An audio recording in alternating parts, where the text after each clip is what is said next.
everyone, and welcome back to another episode of Comic Kale. And today we are going to be reviewing the mobile bat base.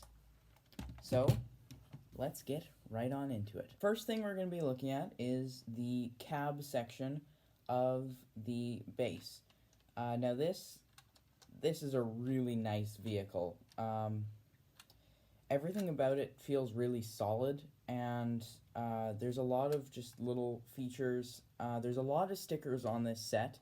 There's at least 6 just on this vehicle, but looking at it head on, it does kind of look like a Batman vehicle, almost even like the Batman cowl. It's also really tall. Here's a minifigure compared to it. So yeah, it's definitely big minifig scale.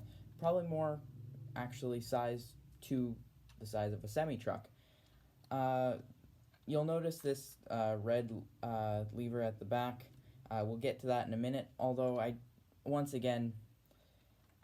wish they had a different color of this thing, because then it's just an eyesore for the whole set. But the front of the cab is really nice. It has some really nice bar pieces on it, and these light blue studs that make up the headlights, and it really does feel like a strong vehicle. Moving up to the windshield, I do like that they're using this yellow windscreen. Unfortunately, it's not the same color as the ones from the rest of this line, but it is similar to multiple other vehicles that they've done for Batman in the past, which keeps a little bit of continuity, and that's pretty nice. There is a bat symbol sticker up here, and something really nice about the whole set is this design of this gray stripe running along the top actually goes through the entire cab and also the trailer of the vehicle. The Batwings on the side, these are the same pieces that they've always used for the Batwings. They've got little cheese slope pieces right here that stop them from going any farther back, but you can actually bring them all the way forward. And if you wanted, it doesn't look as good, but it is a kind of thing that you could do if you wanted. There's the smokestacks at the back, and unfortunately these are really fragile. These pieces, although not an illegal building technique, are really not supposed to go on the top of studs. So that makes them a little more fragile, but it still works, and it looks really nice. This front piece here, there's no doors on the thing, so you have to actually take the entire roof section off to get inside, and it's better than some roof sections because it's not connected all the way along the top. It is only connected by one jumper plate. And then this is the inside of the roof. It has a little bit of detail on there. And if you look inside the cab, it has a really big interior, which is wonderful because you can actually get more than one minifigure in here. You can seat 2 minifigures comfortably in here. If you really tried, you could probably get 3, but I can't vouch for that. It's also really barren inside here, which allows it to have more minifigs in it, but it lacks detail. The only detail in it is the steering wheel and a little trans blue piece at the front that would make up kind of a console inside of it. The flatbed part of the semi is actually really short and also not very flat, but it does have the ball joint here, which allows it to have pretty much seamless connection all the way over to the trailer. And the function that this lever here has is actually for to deploy one of the smaller vehicles that comes inside the set and comes out of the vehicle. So this is actually a front little flap right here, and you can take this down, and from that there's actually the bat boat inside, and by pressing on this red button it can come out. The harder you press, of course, the faster it comes out. And we'll get to these smaller vehicles in a little bit. Now we're moving on to the trailer portion, and the first thing I want to point out is this thing definitely has a good side and a bad side. This is most definitely the good side. It has the bat sticker on it, it has these here, and there's not too many details that kind of just fly out and don't look great. This side, on the other hand, does not look awesome. There's a whole lever system right here for one of the play features. You can see the gear sticking out, and also the hinges for the roof section to come up on, you can also see. And unfortunately, it allows it to only be displayed on one side. I prefer my vehicles to go this way, but guess I'll just have to settle for this side.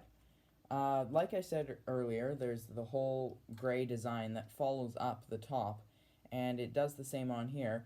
It starts right here, and then it, of course, stops on the canopy, and then comes all the way across the top and stops back here, which it looks really nice when the whole thing is put together.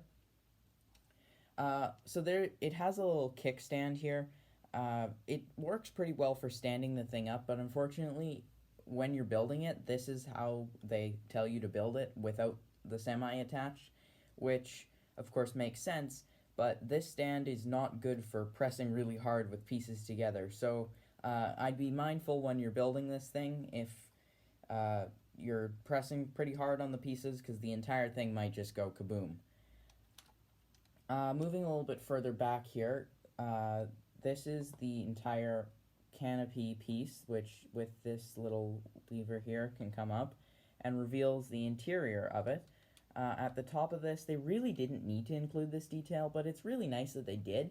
There are actually lights inside, so it just brings it more into universe and adds more detail. And speaking of detail, this interior is really detailed. There's so many things going on here. There's an armory along the entire back wall here with Nightwing's Christmas sticks, a batarang, some dynamite for some reason. On the other side, we've got a wrench and a buzzsaw. And then the entire thing is actually connected to a gear system that I pointed out earlier that's connected on the back here. And by turning that, you turn the inside of the vehicle.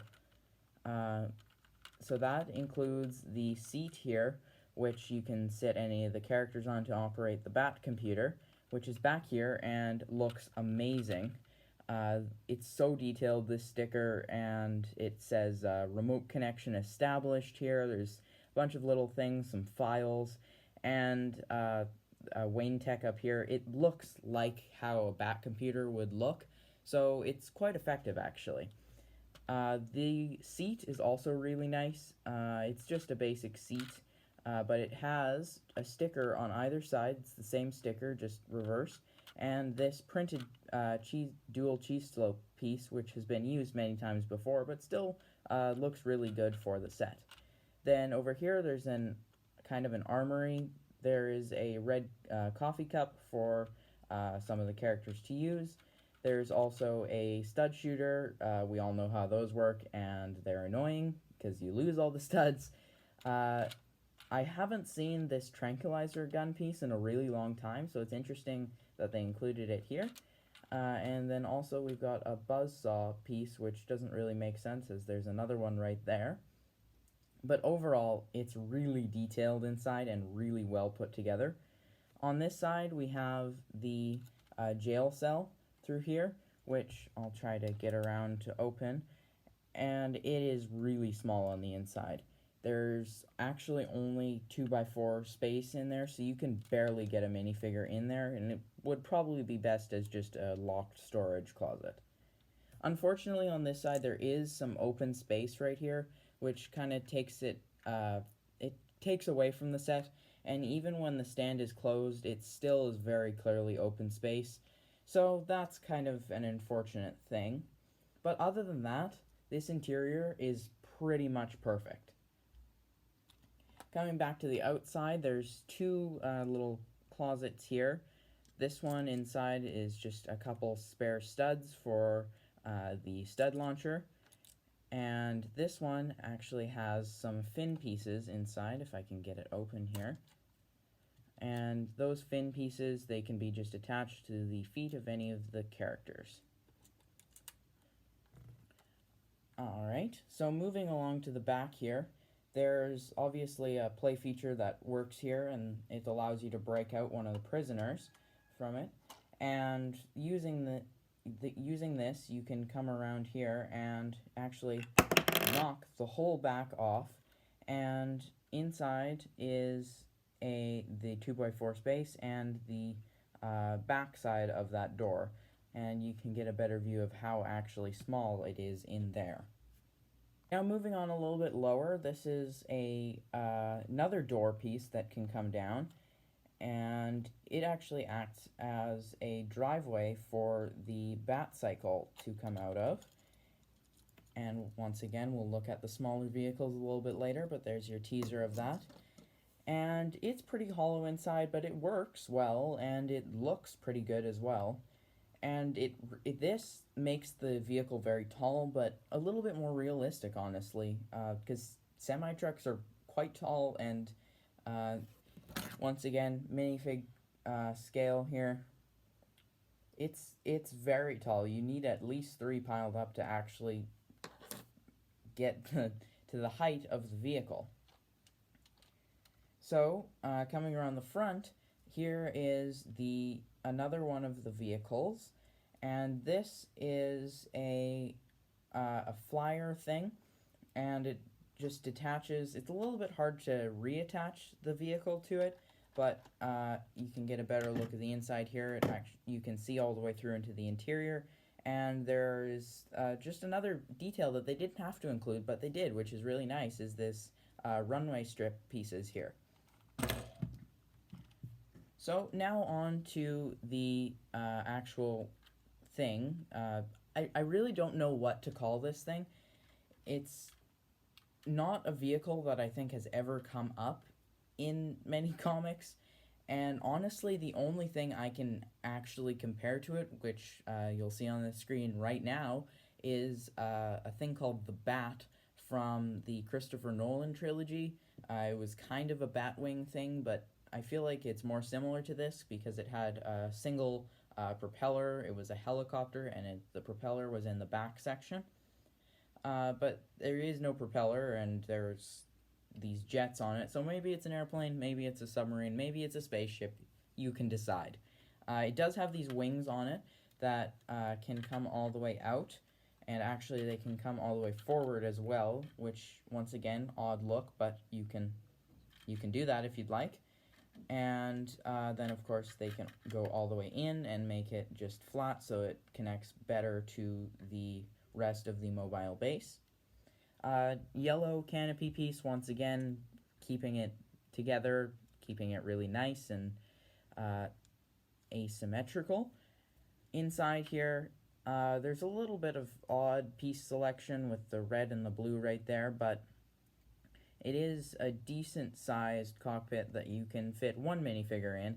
When I was building it, I noticed, though, you could very easily get more than one minifigure in it if you didn't put a bunch of these useless details on it, but I guess it's okay. And then just a printed console piece that's pretty similar to every other console piece. It's been pretty much everywhere. And closing that, we come along to the back. This back section I found is a little bit flimsy, but it's pretty good. And then coming even farther back, the third and final mini vehicle pops out, and this is a Bat ATV, and we will get into that after this.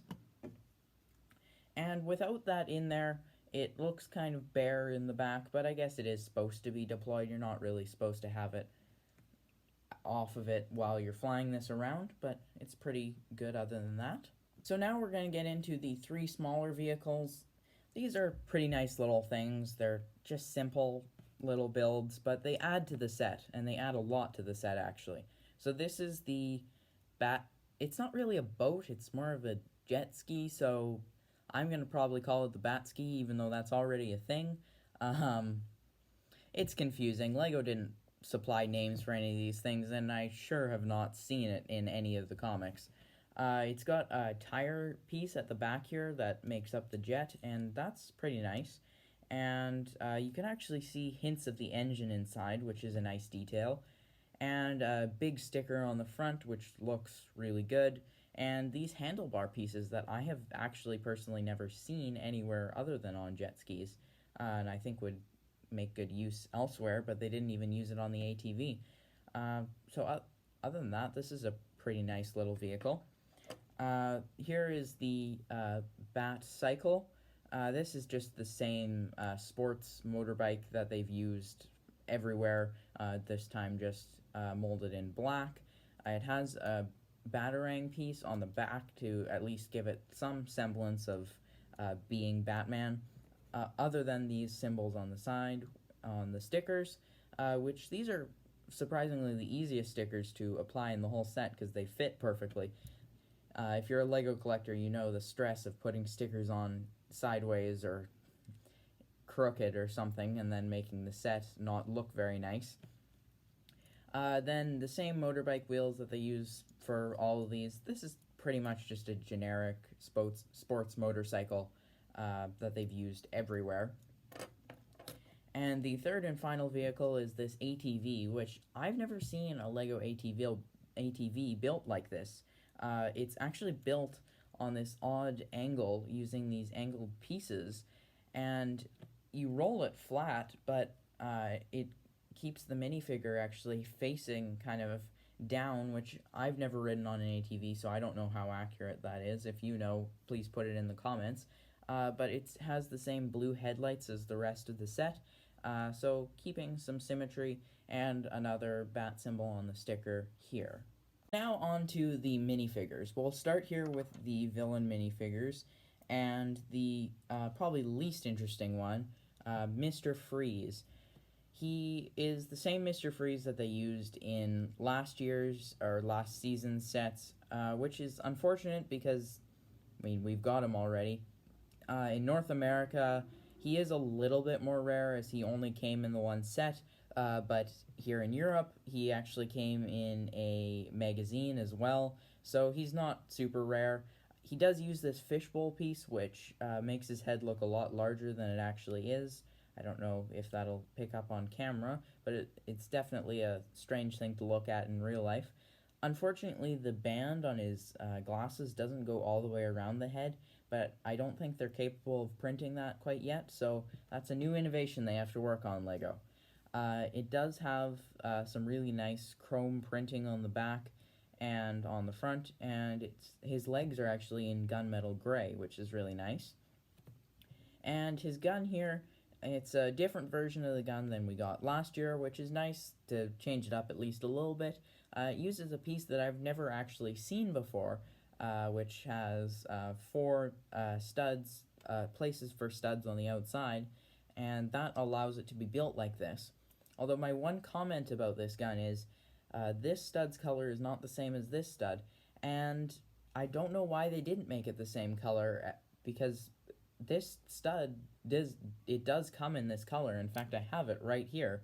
You could have very easily, in fact, they include this exact color stud in this set, so they could have very easily replaced it to make it look a lot better, but Lego does as they will do. So, Mr. Freeze, boring minifigure, but still really well made.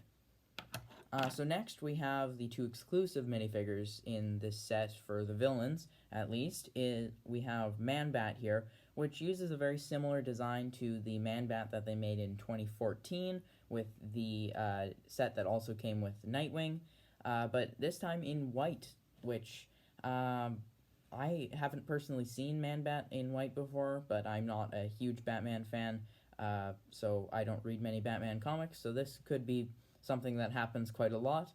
Although it is a really nice design, he does have an alternate face, which gives this kind of scared expression, and then the front face is the angry expression. Unfortunately, you can't fit him in the jail cell because his arms are crazy long and weird, and it doesn't really work the other way either, so yeah, I've never been a fan of these arms, never been a fan of this minifigure, but it's okay. And one of the minifigures I was very excited about, though, is Bronze Tiger. I know almost nothing about Bronze Tiger other than he exists, and I would be very interested to know why they actually put him in this set. But he looks amazing. No printing on the legs, unfortunately, but he has a really great print on his torso with that carries around and is actually kind of a hoodie on the back.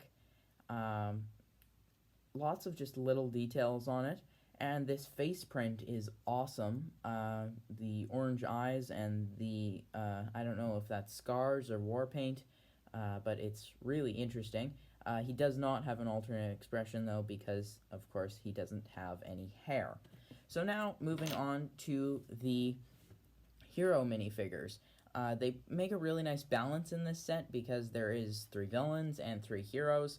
So you'll definitely be able to have lots of playability with this set, and especially the minifigures. So here's Batman. This is the same one from last year's sets. I never got any of the last season's sets, so I never got this Batman. It has a little bit of a darker plastic to the suit, but it's the same rebirth design of the torso and the back printing as well. He uses this cloth cape, although the set does include the 2 other cape designs, the one that's been nicknamed the animated series cape, which is basically blowing in the wind, and the other cape, which has been nicknamed the Arkham cape, which is him gliding. Both of those capes are the hard paper capes.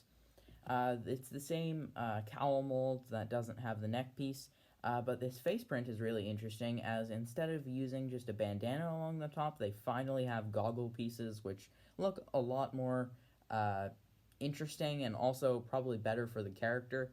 And we've got the angry expression and the smiling expression for Batman. So that's pretty decent minifigure. If you don't have this one already, it's a good place to pick it up. Now on to the 2 exclusive hero minifigures. We've got Batgirl, a brand new design for Batgirl based on her rebirth appearance. This is really well made. No leg printing, but we've got some wonderful torso printing that is very accurate to the rebirth costume. Some yellow hands, which goes well with the rest of the torso printing. And this orange hair, a really nice face print. Everything is just so accurate, which is I really appreciate as a comic book fan, is they definitely did their research for these characters. And this character does have an alternate expression, which is this smiling face, and has a brand new cape, which is blue on the front, black on the back, but it does need to be trained with the hair to stay down, or else it will flap up. And you can see here there is some wonderful back printing that actually has a backpack on it too, which is covered up by the cape, but is really nice that they put the effort in for it. And the last minifigure, and the one that I was most excited about in the set, is Nightwing. Nightwing is my second favorite comic book character of all time, and I was very excited to see that they were finally doing another Nightwing, because I think the last time they did a Nightwing in a set was in 2014, and probably 2016 when they did a blue version of that exact same Nightwing. He's using not a new hairpiece, but a new hairpiece for the character, which is definitely very accurate to the rebirth design that it's going off of. The symbol's a little bit smaller than the previous Nightwing iterations, which is nicer, and I don't think it picks up well on camera, but there's a lot of dark blue highlights on the character, which make it look really nice. The back printing, same thing. The printing carries over, which is really nice to see. No leg printing again. And the face printing is also really nice. It uses the mask piece that's... it reminds me of his mask from the 2000s series, back when it was... there was a Titan series in the 2000s that had this exact mask. And right now it's just it's more of a small domino mask in the comic, so it's nice to see them bringing it back like this, and it also has some really nice blue highlights on it, which are also not captured well on camera. And he also has an alternate face, which is more of his smirk compared to just a very angry face. So what is my opinion on the whole set? Well, it is a really good set. It is it's almost perfect. It is so Batman with all the different vehicles in it, and it's not really an unreasonable price either. It's got a lot of pieces. It's a good building experience. Um, it's got a lot of detail in it, and the minifigures are great. It really is worth the money to buy it. Um, the whole set, even though it's a little bit flimsy when you build it and flimsy when you carry it, it's so well made, and the whole thing, it's one of the best Lego Batman sets that we've gotten in a very long time, probably since the Lego Batman movie. So, thank you all so much for watching, and I'll see you in the next episode.